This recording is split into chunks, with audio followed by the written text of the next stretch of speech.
Our next panel, the issue has received a lot of attention, rightly so. It's something that's very important to me personally, and I'm glad to have CTA also at the forefront in talking about these issues here at Innovation Policy Day and also in Washington, D.C.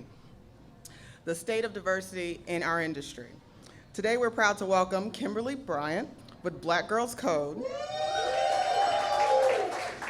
Adrisha Wimberly, Senior Advisor to the Mayor's Office of Technology and Innovation of the City of New York, Lisa Lee, Senior Diversity Manager at Pandora,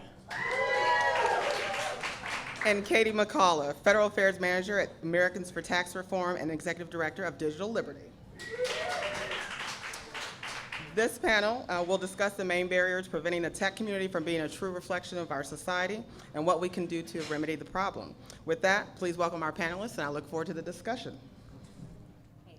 So as Tiffany said, I'm Katie McAuliffe, and I'm going to kind of skip through the introduction so we can really get into some conversation, because these panelists, these trailblazers, have a lot of experience, strength, and hope to share with us. So I wanted to start out with pulling my computer closer for my bad eyes. So Kimberly, what led you to pursue electrical engineering out of high school, and how did you get involved in that particular line of study? So for me, I was very lucky that I was entering college at a time when there was this big push to get women and kids of color into STEM fields. So not necessarily technology per se, but just to get kids from these underrepresented communities into engineering. And so that was like in the mid-'80s. So now you know how old I am, but it is what it is. But it was just by chance that guidance counselors at my school saw this aptitude that I had in math and science and suggested that I may want to look into going into engineering, which I did not know even really what that was, coming from this very urban inner city community where that wasn't a normal career field or career path for kids in my neighborhood. So with that, introduction for me was about that exposure and that push to go down that path that kind of started me on the way into beginning my career in engineering. And did you all have, or what kind of majors did you all have, and what led you in that direction from high school? Because I think that's where a lot of us make those decisions and don't really know what job descriptions are available. So I went to school in public school in Michigan, and my school actually, my school actually had majors in high school, and I was a biology major, and so it was just a natural transition that I would go into college in a science field. When I looked at the stats of the number of African Americans who became doctors, they generally had chemistry degrees. So I studied chemistry in college, and that's how it led. So I'm an immigrant, and my family immigrated here, I think back in the 90s. I grew up in a couple of different countries, Taiwan, South Africa, and then we moved to LA. And honestly, going to college, I didn't have anybody who could talk to me about what kind of majors are available in the United States, and even through the whole college process. I remember asking my parents for things like their social security number, their age, in order for me to fill out the FAFSA and college application forms. And my parents are like, why do you need that? I'm not gonna give that to you. So that made the process a little bit hard. I really wanted to study theater, so I was a theater major, and in order to also make my parents happy so they don't think I'm gonna end up dying and starving on the street as a starving artist, I also majored in mass communications. But I really wanted to go into arts administration, support experiential and innovative works. So in the position of diversity manager, can you kind of describe to our audience what that entails, and kind of, it seems like that's a growing position that maybe not a lot of people know about, or how to pursue that particular passion as a career path? Yeah, absolutely. So there are two answers that I give. When people ask me, well, what exactly do you do as a diversity manager or somebody who leads diversity? I say, well, simply put, we're trying to make people better people. And that means developing empathy, developing better leadership skills. Really what you're trying to do is increase people's understanding and curiosity of each other. On paper, officially, I lead diversity strategies along with my partner in crime, who's sitting in the audience today. But looking at recruiting, retention, the way that we are embedding diversity as a value into everything that we do as a company, and also the way that we engage publicly with our community partners. Pandora is based in Oakland, and we're really proud of that, Oakland, California. And we spend a lot of our time thinking about how we can be a part of an ecosystem and how we can really be, again, embedded into the community as opposed to just this tech media company that is operating in a vacuum. So Trisha, you went from the financial sectors actually where you ended up going, and then left to start up an app and just have your own startup company. So could you tell us kind of what that transition was like?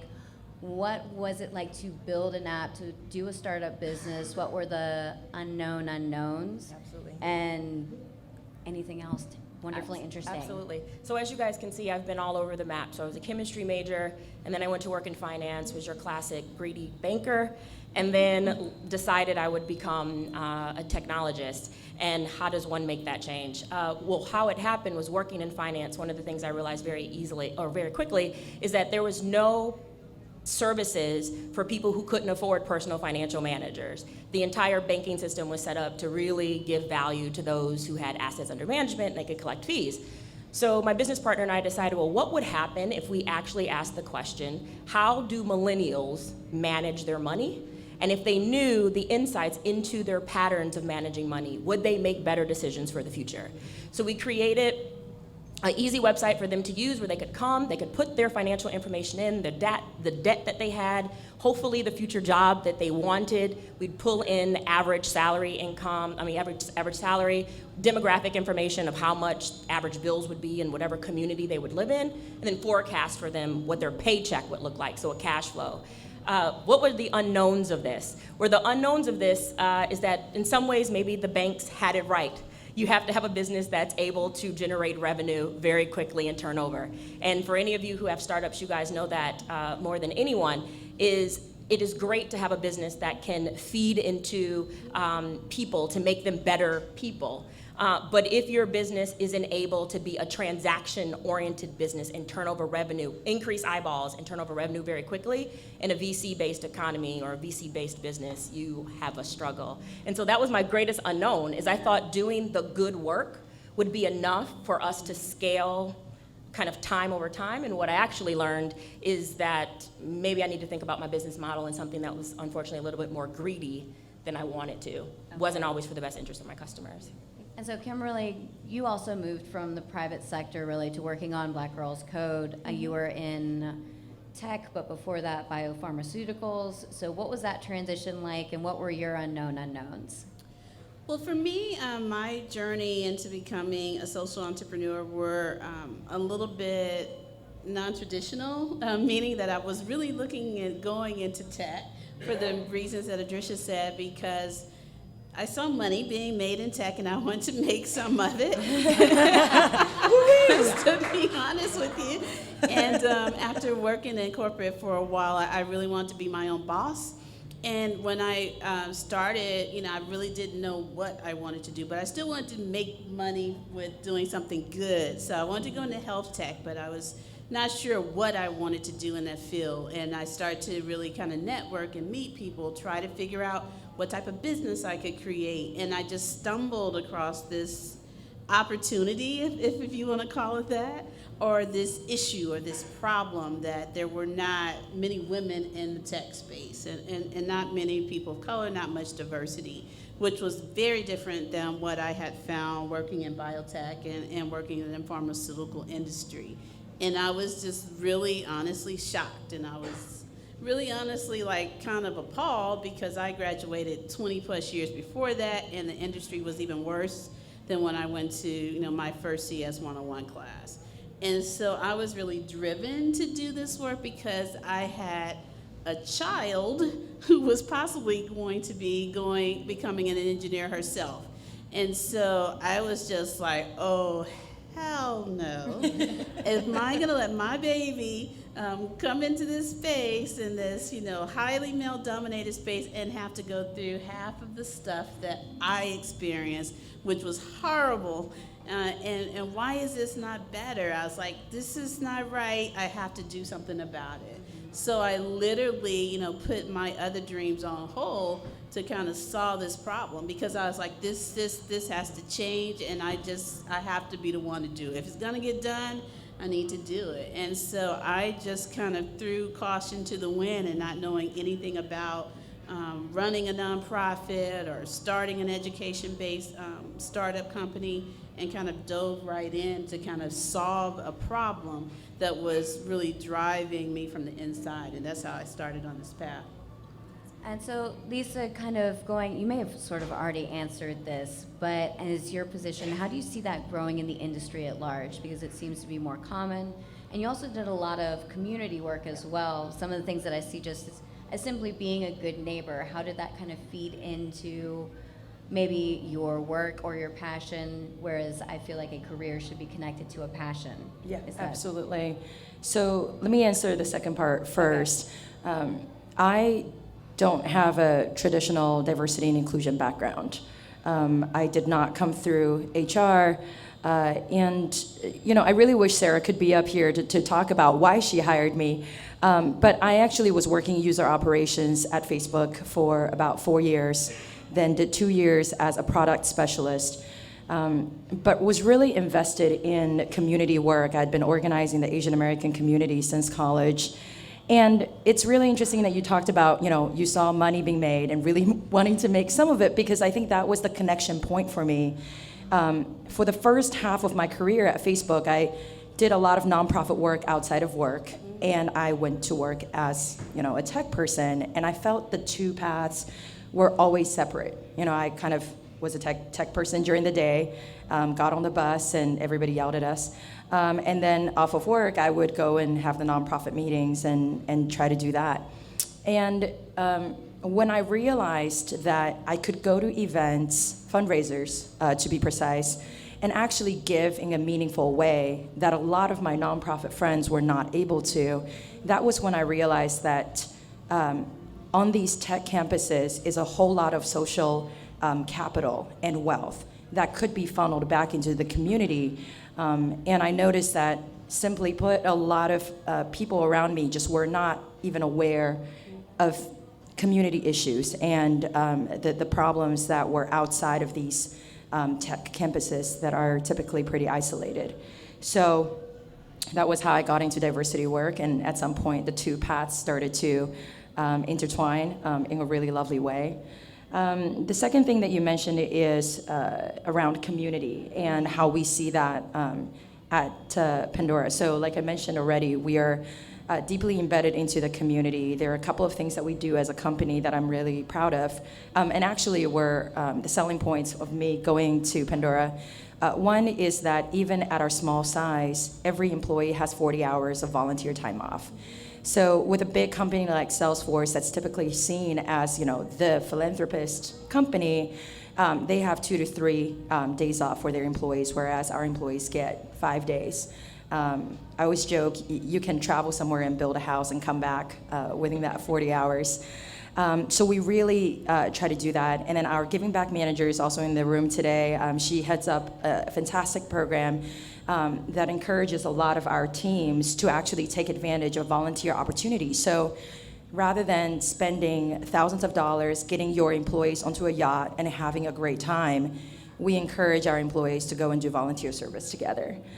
So again, really wanting to embed ourselves in that ecosystem and starting with those values, and now really traveling and taking that to Chicago, New York, Santa Monica, all of the areas where we have our offices, and wanting them to be a part of the community. And a lot of the trends that I'm hearing throughout the South by Southwest interactive panels, particularly last night at the New Faces of Innovation, is be your authentic self. Yep.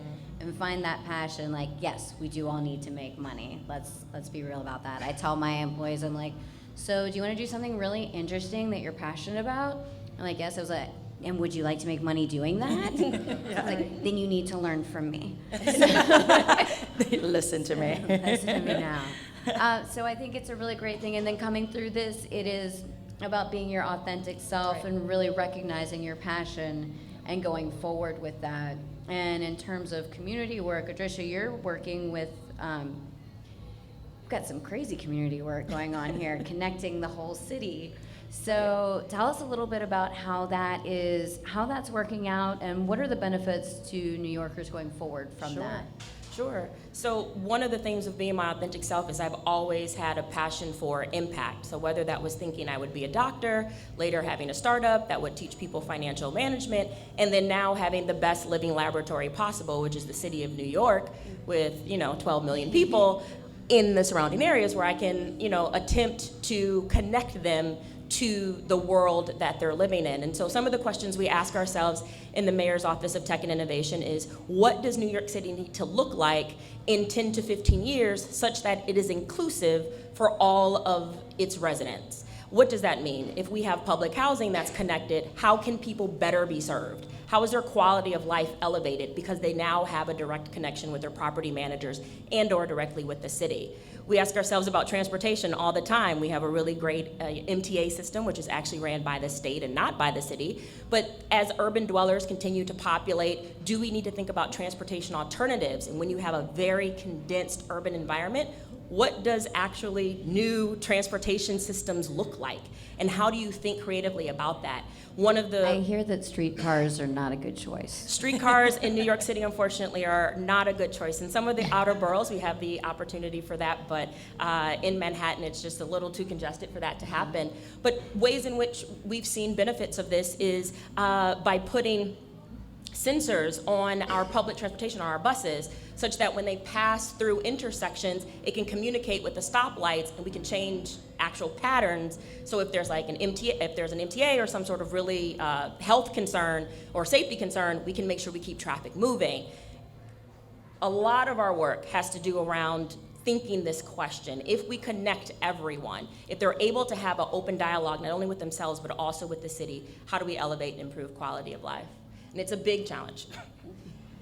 So in ways that the government's working on this, like, are you all going through the process of cutting red tape, making it easier for companies to access public lands? Is there a tax increase component? Is there a tax decrease component? Yes. How does all of that play Sure. into building that system out? So on the first part, it's just engagement. It's how do we think more creatively about engaging with vendors or those who create solutions and services that can help the city. One of the things that some of you in the audience may be familiar with is the very antiquated RFP process, which can be extremely labor intensive and very long in duration and still not end up with the product that is the best benefit to the taxpayers. So we work alongside our Office of Management and Budget and other areas to change the way in which procurement happens in the city, to rescope that process of doing business with you all. We have things called innovation challenges all the time, CFIs, where we ask people, give us your best ideas for this particular solution we're trying to solve. And I'll give an example later of great work that has come out of that.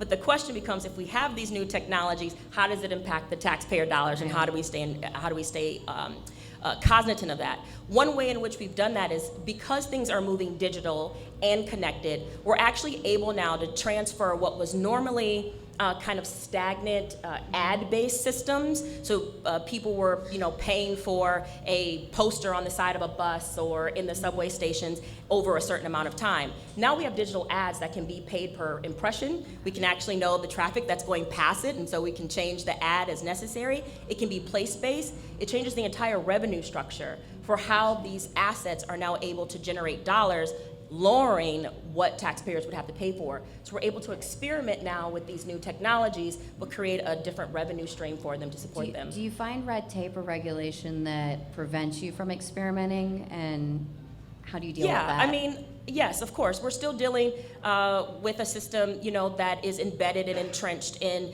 keeping the lights on and the process running. And it can be very fearful when an innovation group comes to them and says, wait a second, we should shake it up a bit and think about it from a different perspective. Right. So there are checks and balances in place that we have to, make sure that we're acquiescent to. but yet it is our role and our responsibility to remain challenging, is to not just take the status quo as accepted, to offer a different perspective to all of those parties. And in some ways, getting around the red tape for us means sometimes going smaller in project size, where it doesn't have to go through a full process, getting it out there, having consumer feedback, letting the groundswell come, and then making it a larger product. And so you are the senior advisor of tech in the mayor's office. Did I say that in the right order? Yeah, so Yes. the office is the Mayor's Office of Tech and Innovation. Yeah. About a year and a half ago, Mayor de Blasio appointed the first ever CTO for New York City. It's a very important role because for the first time, the mayor was deliberately pulling out the strategy, the technology strategy for New York City from our infrastructure group, which keeps the lights on and makes sure the city stays running. Very important work, but there wasn't a strategy piece connected to that. And so now we can look across agency, have the kind of air cover of the mayor, and push the agenda items forward. As a senior advisor role, which this is the first time there's ever been a senior advisor in the Mayor's Office of Tech and Innovation because it's a new group, I'm literally defining on a daily basis what that role means. For the most part, I would call it's a get shit done role. You just, there can be a number what of they should all things be. at Yeah. any day, and I am literally gathering inside information from different agencies and figuring out how to get it across the goal line, and more importantly, escalating up when there's issues and problems, making sure that City Hall has a clear message. Great. I would say that's probably all of our Everyone on this stage is getting shit done. It's true. And if that's not what you call your job, then you should probably work a little harder. So going back, one of the things that we want to talk about is, and maybe I'll just share like some personal stories going through just the tech sector, the employment sector in general. One of my first experiences working was, everyone kept remembering my name and I couldn't remember people's names and I was so uncomfortable and I felt like such a bad person. And one of the guys leaned over to me and he goes, "Oh, Katie, welcome to the Old Pale Male Club." And I laughed so hard and it instantly made me feel more comfortable. And it was a joke like that that sort of opened the door. And then in another setting, when I was in grad school, I was the only white American student in an all non-American Asian telecommunication economics class. And at the end of that semester, I ended up going to a conference to present a paper, and one of the other girls there with me, and she told me that she was certain that after 2 weeks, they all thought that I was going to drop out of the class because it was going to be too difficult, and that they were very impressed with me for making it all the way.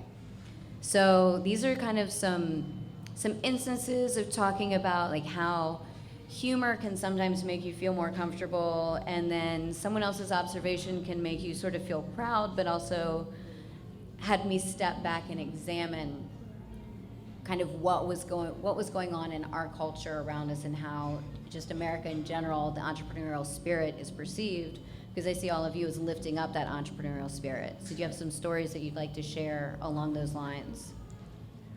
I don't necessarily have a story, but a very quick comment, and it Yeah. emphasizes your point, which is we are all different, right? My color cannot be hid. It is what it is. And I think sometimes it's just comfortable when people recognize that and don't attempt to gloss over it as if it is just a complete non-issue.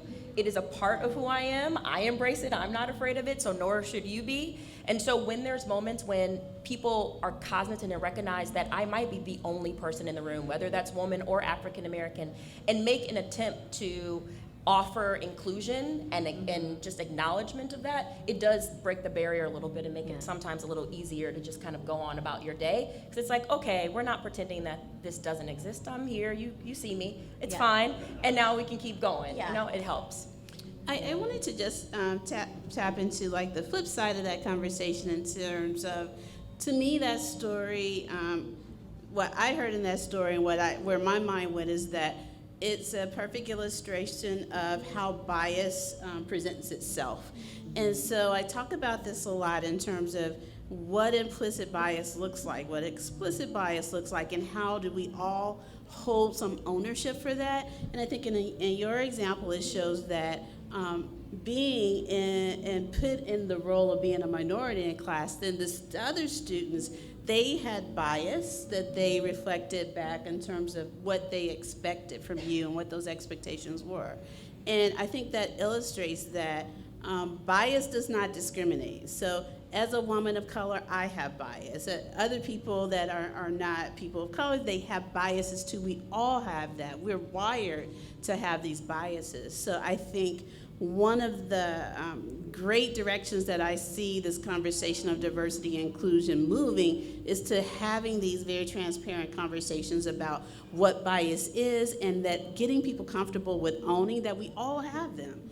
Because I think that's the first step in being able to break a bias, is being able to recognize that we have one. There's nothing necessarily wrong with acknowledging that you have one, but getting past that bias to that place of acceptance, I think, is where we need to go in terms of really driving these conversations around a diversity and inclusion to a place where we can actually make change, and having everyone have a voice in the table in that process. I think it's important to add on to what Kimberly was saying, is that we've been living in a system that wants to create hierarchies, and we want to create that hierarchy within ourselves. So as an example, when I was younger, living in South Africa, I used to have lots of teachers that would say to me, "Wow, you're so loud for an Asian."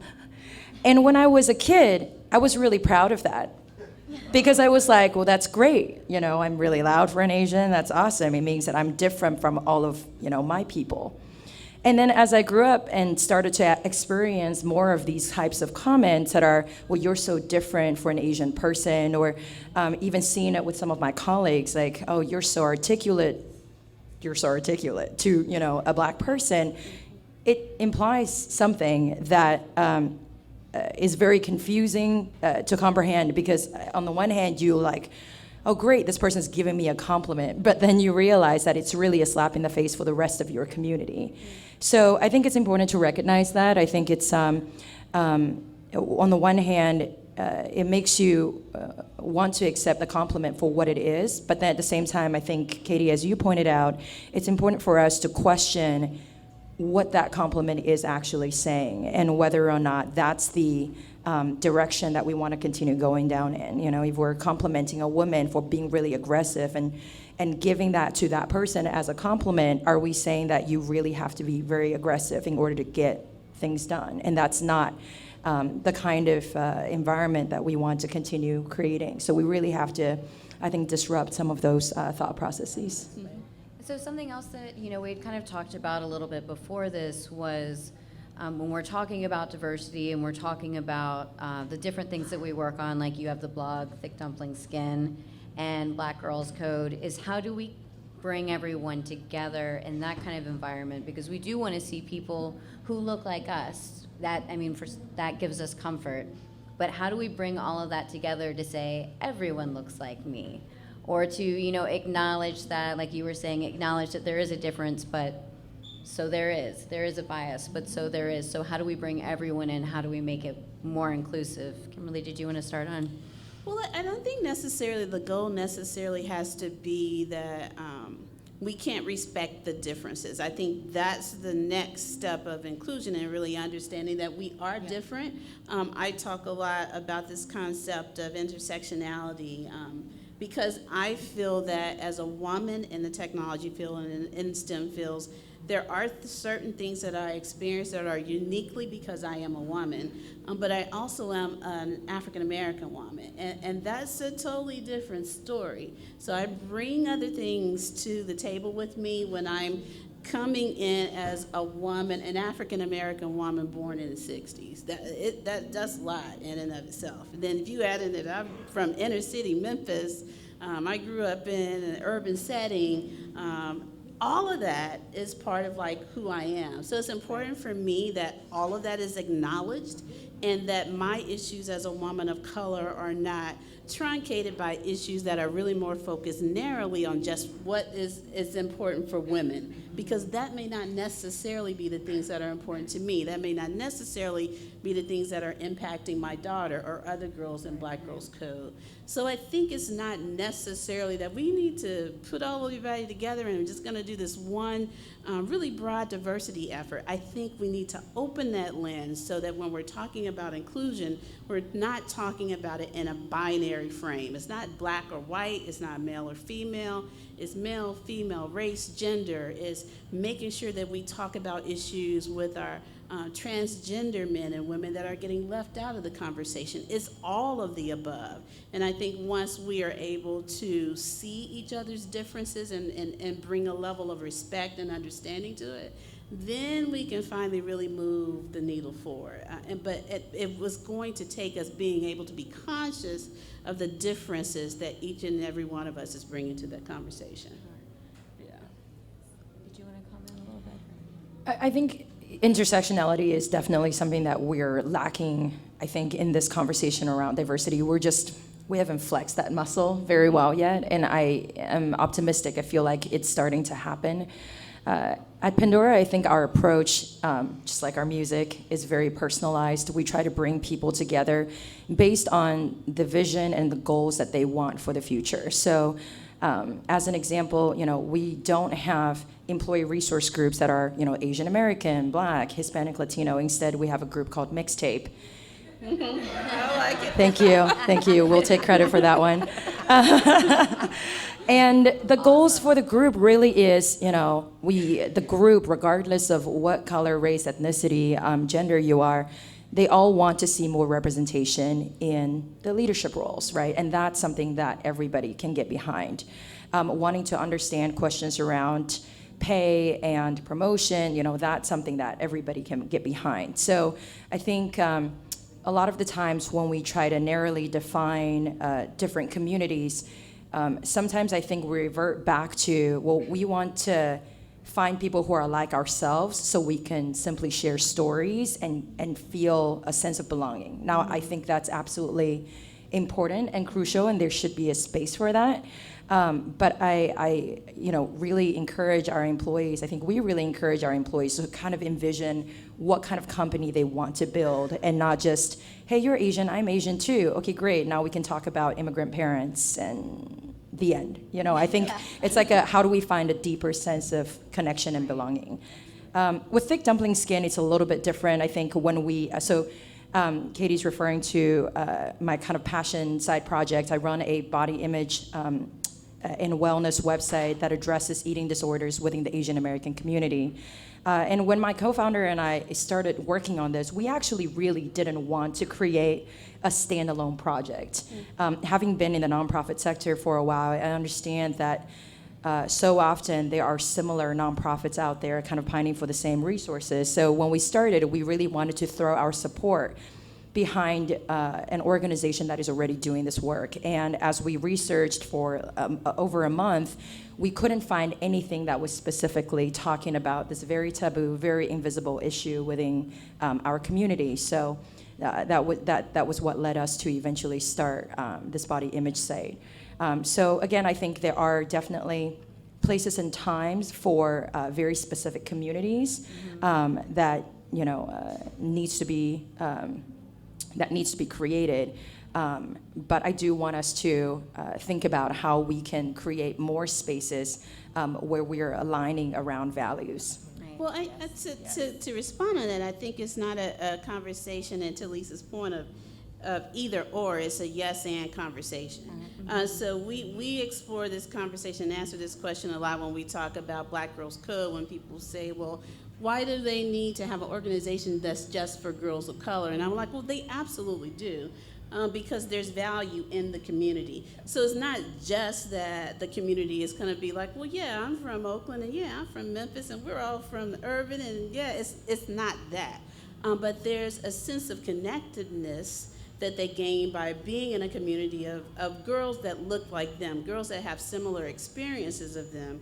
And I can relate that to my experience going to Vanderbilt University and being one of, maybe a couple of women of color going through an engineering program in this school that was majority non-people of colors, majority white, or universities, predominantly white university. And it was a very, very, very lonely path. And really one of the only reasons that I survived is because of the community. I would not have made it. Because I went home, I just lived in Memphis down the road, so I went home many times on the Greyhound bus and said I was never coming back to that place again. But I did go back, and I think the reasons that I went back was because of the community. A very close friend of mine was an upperclassman as double E, and was one of the first women of color engineers that I met, and that was one of the reasons I was able to kind of stay in the game. So I think the value of the community is not so much that they're not these universal issues that we all can get around behind, like fair pay, equal access, transparency, upper management paths. That is true, that's universal, but there are also things that I gain by being part of this community that keeps me in the game, that allows me to have an ear or a mentor to someone that I don't understand how to navigate this path. So I think as we're talking about this inclusion conversation, it's a yes and conversation. How do we create very strong and vibrant communities, and how can we also come together as a more diverse voice around these issues that are universal to everyone? And I think that gets back to the passion point as well, like having a passion behind what it is you do, being involved in your community. One of the places I feel most comfortable is within the, I'm an avid dancer, so within the dance community, it's not what we have in common is that we love to dance, and that's pretty much it. So it just, moving from there, what we have in common is we really like to code, this is awesome. Or we really like the same kind of music, or you listen to something different from me, that's great. Or we've both done a startup, these are my experiences, how can I share those with you? Which I think is a very cool thing that happens more and more often, at least now from where I'm sitting. I don't know if you all agree with that or... Well, and I think what Kimberly said and what I said is actually a perfect illustration of personalized approach. I think as an Asian American woman, I think this ties back to kind of centuries of Asians just being lumped together. And when you create, Asian American associations and et cetera, sometimes the connection is very superficial because of the, Asian American diaspora and how there are over, 200 languages, more than 46 ethnicities, et cetera. But connecting with each other, also knowing that sometimes to the outside world, people do look at you and they just assume that you're the same. And I completely can see that in some other communities, having that sense of belonging and seeing somebody who aspires to be, in upper management and seeing just that physical representation is so crucial. So again, I think, we can't take the one size fits all approach when it comes to these different groups, because I think all of us have a very interesting and yet similar kind of historical experience that we've gone through around racism and discrimination and sexism. So before I kick it over to audience questions, this is my favorite question. What should I have asked each of you that I did not? Anybody want to take us away? Let's see here. For me, I don't know if it's something that you didn't ask, but what I would like to add to this conversation, it's perfect that I'm sitting in between both of these ladies as a policy influencer, because I think what I want all of you to take away from is that much of my role, much of my job is influenced by the very voices that you all have, right? So as these ladies are pushing forward intersectionality, it makes us rethink, well, how are we thinking about census data? How are we thinking about asking the question of what community you belong in? How do you self-identify? How do we track that then on our side to make sure that there are services and programs that touch you right where you see yourself in the community that you belong to? And so it takes hearing voices from those who are on the ground doing work with Black Girls Code, and you could put quotes around that because that could be any girl who codes but who identify with that community, to those that are in their company and trying their best to find a funnel up to the top. Us as policymakers, we have to hear from both sides of that. It's definitely, it can't be us sitting in a very empty room talking with one another, figuring out these answers. Yeah, and talking a little bit more about public policy and how that relates to the conversation around diversity, I think in the last decade, I've really come to the realization that cultural change precedes political change, but political change really needs to happen in order for results to actually, I think, be manifested. So what that means for me sometimes is thinking about, we have this amazing volunteer program, and employees are out in the community trying to, donate supplies, painting schools, picking up garbage. And all of those things make me feel really proud to work at a company that cares about these things. But sometimes I have to take a step back and be like, why are we in communities that simply cannot get these resources, that we as a company have to come in and paint the school and clean up garbage and donate, food and clothes to different shelters. So to that end, I would love to see us working closer together with policymakers to really figure out how we can, at the baseline, provide equal access to education for all of our students, and not have communities where students are afraid to even walk to the BART because they're afraid and it's dangerous. So I think sometimes we do have to take a step back and look at the larger systemic issues at hand, rather than continue to patch things up like Band-Aid solutions. Like the basic needs Right. that need to be fulfilled Exactly. to get to that next step. Exactly. We call it Maslow's hierarchy of needs. We Yep. always go back to that. That's right. Yep. Okay, open to questions. Got one all the way in the back. Hi, this has been a great panel. Thank you. I work at the American Library Association, and I think we have a really important role to play in tech inclusion. And I would just like to hear a little bit about the role that you see libraries have played around inclusion and/or could play a better role in creating the world that you're trying to build. Thanks. Well, first and foremost, I'll thank you for the work that you do. In New York City, we do not take our libraries for granted. They are a very important part of our community, so thank you. Well, I'm sure because you asked the question, you probably have plenty of opinions of the great work that you all do. Some of the things that I have seen is access centers for those in the community, so having a place to go to be connected. The other is training programs. I mean, just constantly turning out new programmatic initiatives that allow for people to get new skills, different types of exposure, to more importantly, hosting and being a place of convening thought leadership and having just a large set of folks come in and learn from different perspectives. Just the list of venues that and topics that you all cover sometimes can be overwhelming, but the main thing I've seen from libraries for us is access to our younger students. Having them have a place where they can go on off hours, on off days from school that's safe, connected, full of a learning environment has just been instrumental, and I think it's been a great complement to our public education of having a partner in some ways. I just add real quickly to that is that to Trish's point about libraries being these places of convening and how important that is in terms of the services that you're offering. I had a conversation about a year ago with Attorney Ben Crump, and he was representing Tamir Rice's family in Cleveland, and he mentioned that the reason Tamir was on the street that day when this event happened, when Tamir lost his life, because he was on his way to the library because they had computers. And that's where he would go after school to do his work, to get on the computers. The kids get on the computers, so they come after school, and that's what they do. And because he couldn't get on the computer, that's why he was in the park. So when you think of it, even taking it even deeper into that, libraries save lives. Library access could possibly save Tamir Rice's life. He wouldn't have been in the park, he would have been in the library.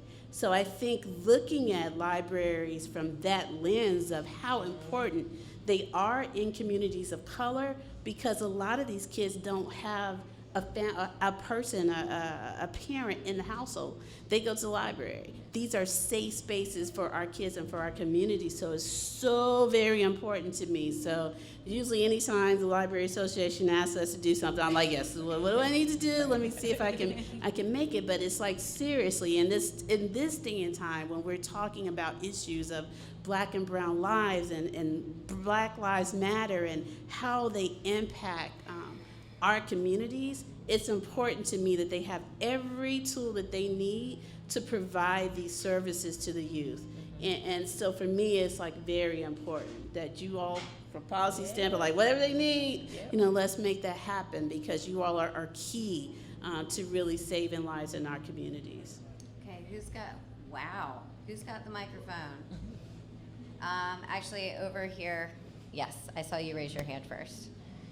Thank you. Sorry, I got you next. So I'm an astronomy PhD candidate, but I actually want to go into work encouraging young women, and especially women of color, to go into the sciences. And I know that a lot of those women are going to go into tech jobs. And I see the tech industry as being like taking diversity as a very broad definition of like, we're a diverse company because we have people from the north and from the south and from these, from the cities and from the country, right? And so how do you fight that narrative of like, your company, all the engineers are white men, and those are the people who are going to go into leadership positions later on, who are going to become the CEOs and the CFOs and the CTOs, right? So how do you break that narrative and say like, no, you really need to go out and search for these women and these other different identity people? I can talk a little bit about that, and thank you for your question. I just launched a podcast last Monday called Legacy Code, and actually the very first episode is us talking about what is diversity anyway, because I'm sure y'all get a lot of this kind of question of like, well, we have diversity of thought and everyone's different, and so I completely see, and empathize with your sentiment. The guest that I had on my first episode is a woman named Nicole Sanchez, VP of Social Impact over at GitHub. And the way that she likes to frame it is, these are, when we're talking about diversity, we're talking about the non-cognitive and absolutely predictable behaviors that are outcomes of what you look like. I mean, we have so much data that shows if you are a person of color, the age that you might, estimated to die, and from what causes,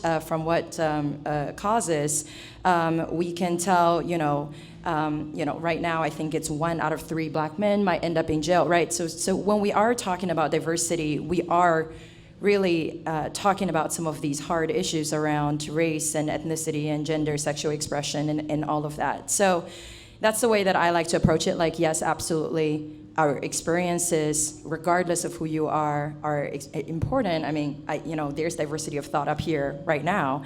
But when we're looking at the stats and comparing them to what the rest of the United States looks like, we are really talking about parity and access, and not this diversity term that is very general and very broad, and could be taken as a very general, broad term. Let me move to the next question. We don't have too much time, so I'm just going to go really quick here. Hi, Charlie Hale from Pinterest. I was wondering, Katie talked about being the other, and I was wondering, I guess this is a question for Lisa and maybe Kimberly. There's the kind of myth around this being a meritocracy, kind of Silicon Valley being a meritocracy. Our head of engineering at Pinterest went to the Grace Hopper conference as a white man, and was one of the only men at the conference, and said something to one of my colleagues saying, now I know what it's like to be a woman in Silicon Valley. Like, being the only man at this conference helped me understand what it's like to be an other. So I'm wondering, how do we kind of use experiences like that to help overcome this concept that, Silicon Valley is this kind of flat meritocracy where, Yeah. Kimberly, you want to take that? No. She's going to flip the table. Well, so there's one thing that we've partnered with an amazing organization called Code 2040 on, which I'm sure many of you are familiar, is we're taking all of our people managers through what we're calling, what we've worked with them on. It's called a blind spot assessment. And the blind spot assessment basically asks you to reflect on a number of questions. One, do I feel comfortable walking home at night after 10 p.m.? Do I ever hesitate to call the police if I should fear for my safety? So just a list of questions that really gets you to think about your experience and then having to talk to them, talk through these things with other people in that cohort of training. So it doesn't quite, I think, replicate kind of going to Grace Hopper and having that very visceral experience. But what we do try to do is get all of our employees to think about themselves and try to imagine themselves in situations that are similar. I love that point, actually, putting out those questions. How do you feel walking home at night? How Right. do you, because often there's that, as a woman, Right. there's the, well, what's the difference between you walking home at night? Or the guy friends are like, no, you can't walk this way, text me when you get home. Right. Or you do so I, that's an interesting way to yeah, and to describe do that. I ever, do I ever fear for, people questioning whether or not I'm an American or not? So, Yeah. right. So it's questions that cover, I think, the entire spectrum. And really, I think the key is to be really explicit and try to get people to think about themselves in scenarios. If I could very quickly, I'm sorry, if I can just approach this from a different perspective. From the audience, can you all please raise your hand if you all know an African American who is technical, who is a coder, full stack developer, who is not your coworker, who you can recommend for a job? That's really, really amazing. Yeah. And Like, yeah, that's the good. reason why I asked that question is because in this thought of otherness, sometimes what it takes is just asking yourself, who do I know? Have I paid attention to the fact that I don't know anyone who looks different than I, who I can recommend for a job? And how do I think about my relationship with communities as a whole that are different than I, when I have to represent my company, myself, my brand in other places? Nice. Gary, Mr. Shapiro himself. Thank you, wonderful panel, very thought-provoking, and I have like 1,000 things I want to say, but I have a question. Can you give examples of companies that are doing it right, and could you give examples of, without naming, because they're all our members, companies that are companies that are doing, like, what things are companies doing wrong that they should be doing differently? Well, we Present talked company excluded?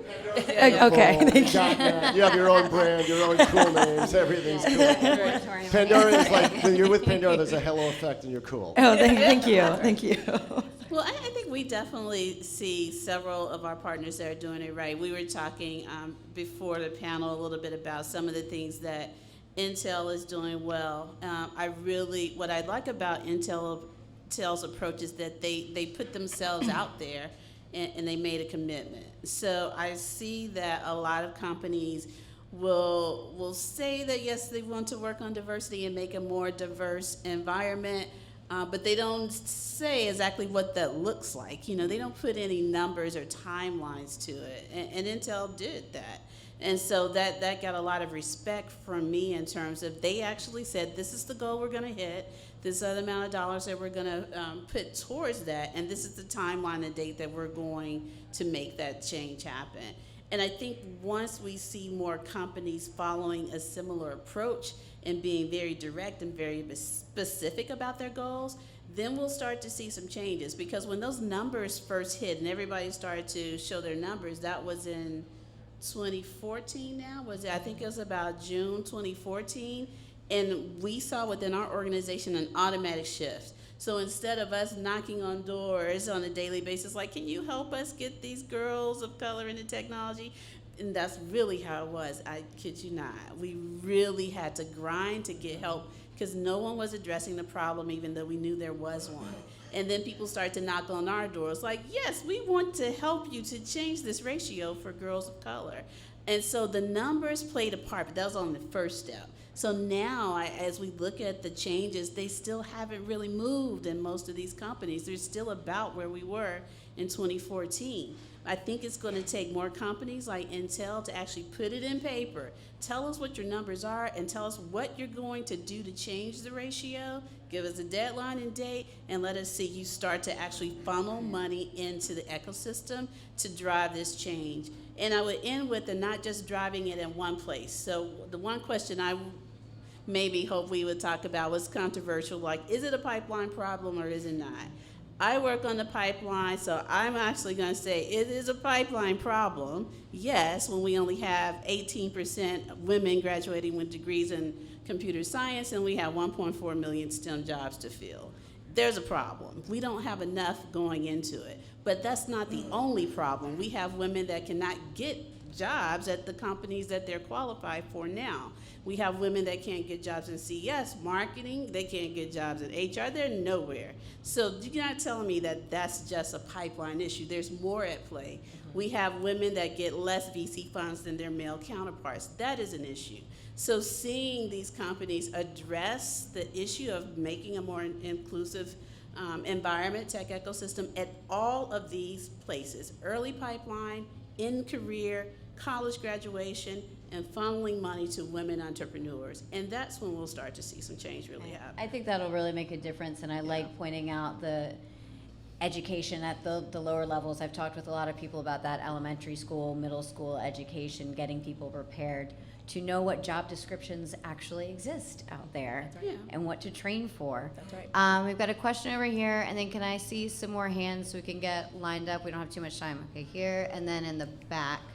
So, Great. you, sir. Hey, thanks, Katie. Jeff Joseph with CTA. Now, I think one could argue there's a really interesting discourse going on in the country today about diversity. Even as we sit here today and talk about it, there's a bit of a pushback going on, and I think maybe people are frightened about the changing demographics in the country. They're frightened about their economic circumstances, but it's led to a really interesting discussion in this country about diversity and the meaning of that. What's the role of the tech community in participating in that dialogue, and what should they be saying? Wow.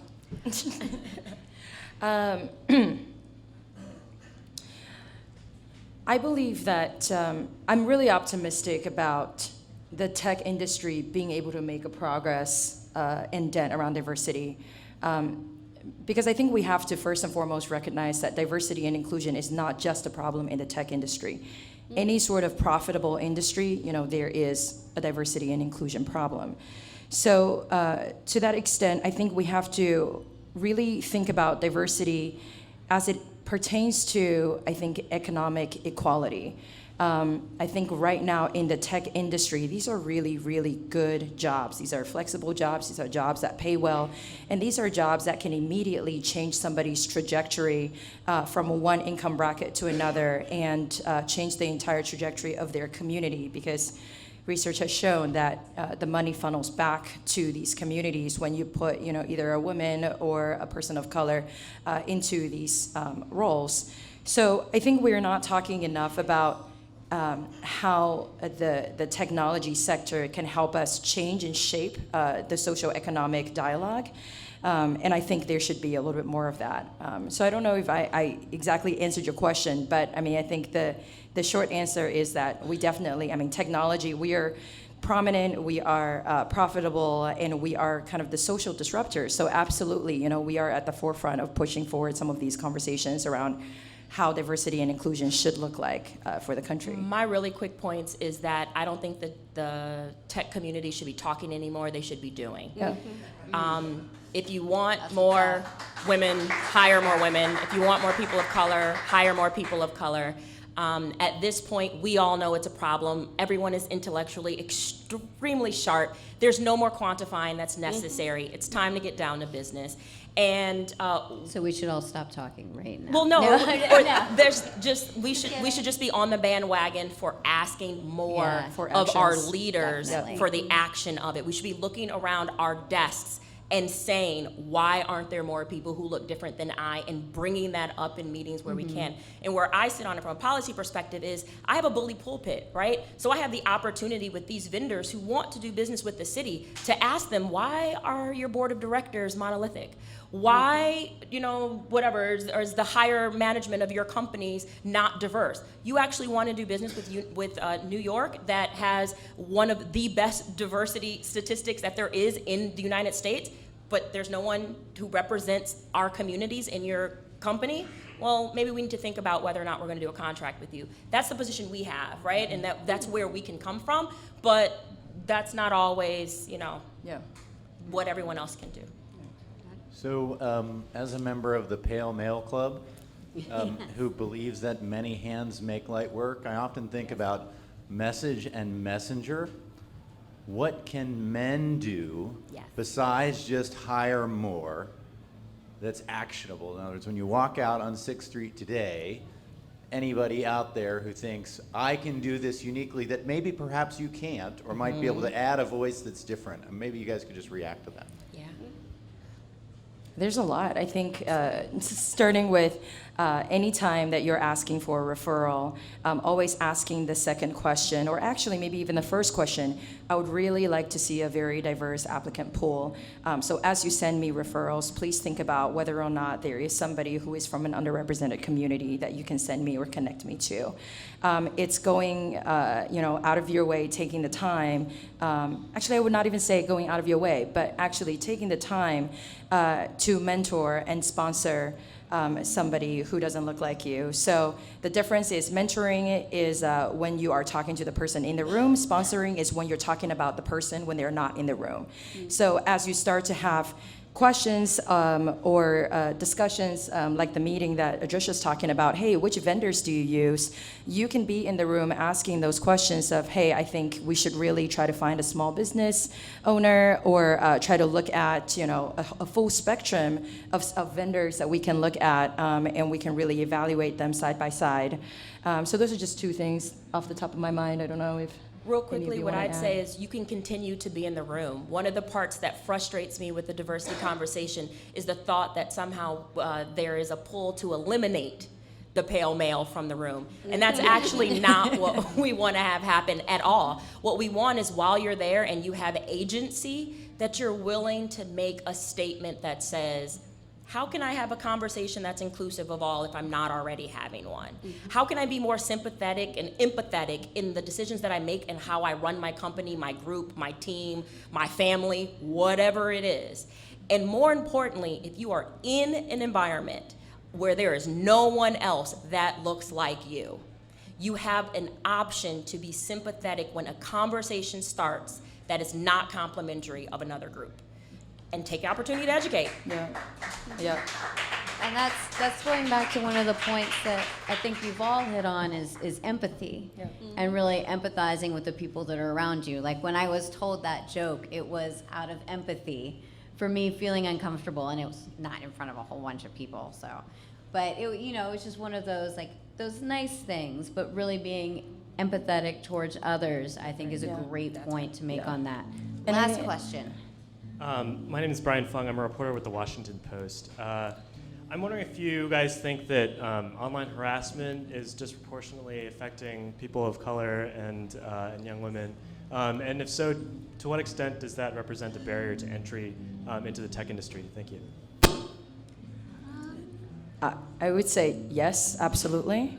And the barrier is really that it's what I call death by 1,000 paper cut. You're constantly being questioned the validity of your presence, whether or not that you belong in the space, whether or not you can have a voice and take up room. So I definitely see parallels there. What women and people of color experience on the internet sometimes really is what carries over to the workplace as well.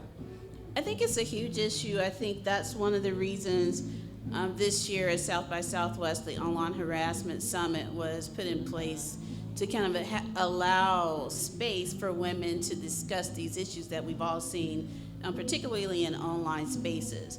I think in terms of creating an environment that is more inclusive, that is the next area, that one of the areas we need to look at it right now, because young women that are already spending their time in these spaces are seeing what's happening now. That is one of the reasons they probably may not want to go into gaming if they know if they do go into gaming and they present as a female, they're going to receive this, perhaps receive this type of harassment online. So I think it is an issue that is critical and crucial for us to address. And I do hope that in coming years, next year at South by, it'll have an even larger platform so that we can really start addressing this in an open fashion. Well, I want to thank all of our panelists for sharing your experience, strength, and hope with all of us. There's so much going on in the future, And it's been wonderful talking with you all. Can you please get a round of applause?